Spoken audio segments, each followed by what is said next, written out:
Nabili ko to for retail. Kwento ko kung paano.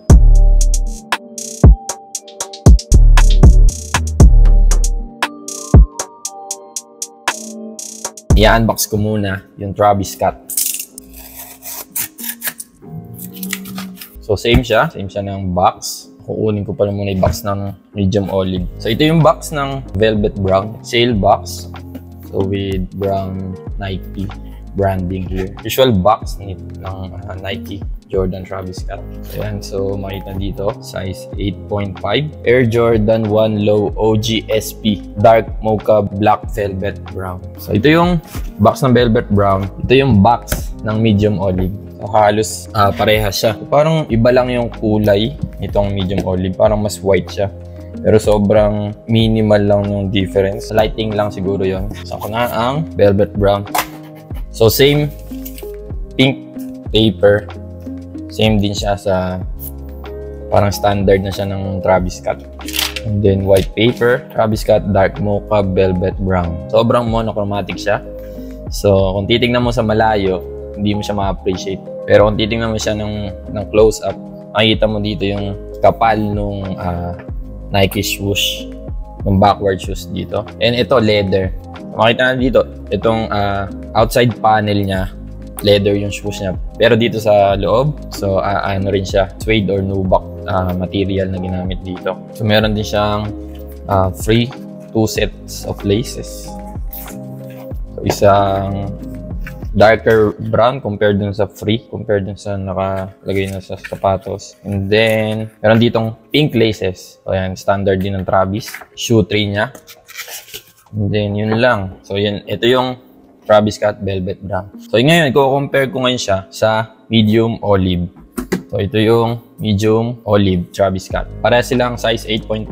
Baka sila sa Nike sneakers. So, i-compare, wala naman silang masyadong pinagkaiba in terms of details. So material and colorway, kaiba sila. Pero dun sa design, kamisa kasi ibang pair ng Travis Scott is hindi yung smiley face yung nakalagay dito. Diba? Yung katulad sa Fragment, Cactus Jack branding yung nakalagay dito sa back heel niya. So i-compare mo yung swoosh. Yan, yung dalawang backward swoosh niya ng medium olive tsaka ng velvet brown. So mas makapal nga. So based on nahawakan ko sila. Mas makapal tong velvet brown. So ito yung isa sa mga napansin. No, ito yung kumbaga ito yung parang upgrade dito sa velvet brown. So ito yung mas makapal na backward swoosh na dito. Halos same din naman sila ng padding. So ito yung insoles ng velvet brown. Ito yung insoles ng medium olive. So kita natin. Same sila. So, syempre, iba lang yung kulay ng Nike Air dun sa mitas. So, dito sa medium olive, red yung Nike Air branding yan dun sa pinakaloob. Syempre, kasi red din yung mga branding dito sa medium olive. So, pagdating dito, di na makita kasi black din yung Nike Air branding dito sa loob. So, makita naman din natin black din yung logo, Wings logo dito sa likod. And black din yung dito. Nike Air, and then yung Cactus Jack dito. Paano ko to nakuha for retail? So itong medium olive, nirelease siya last September 28. So nirelease siya sa Park Access, sa Titan, and then sa Nike sneakers. So nabili ko siya sa Nike sneakers. And then itong velvet brown din is nakuha ko siya sa Nike sneakers. So paano ko siya nakuha? Gumamit ako ng multiple devices.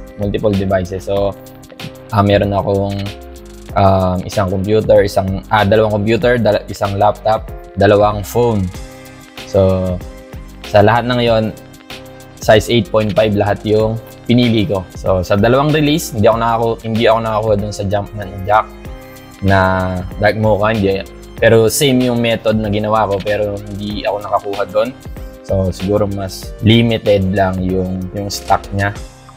So, dito sa Velvet Brown, so sabi nila mas limited daw tong velvet brown compared dun sa medium olive. So, hindi ko sure kasi nakakuha ko parehas. Pero, same method yung ginamit ko sa kanila. Mag-join ako ng limang device, dalawang PC, isang laptop, at dalawang smartphone, dalawang iPhone. So, magkakaiba silang account. So, yun.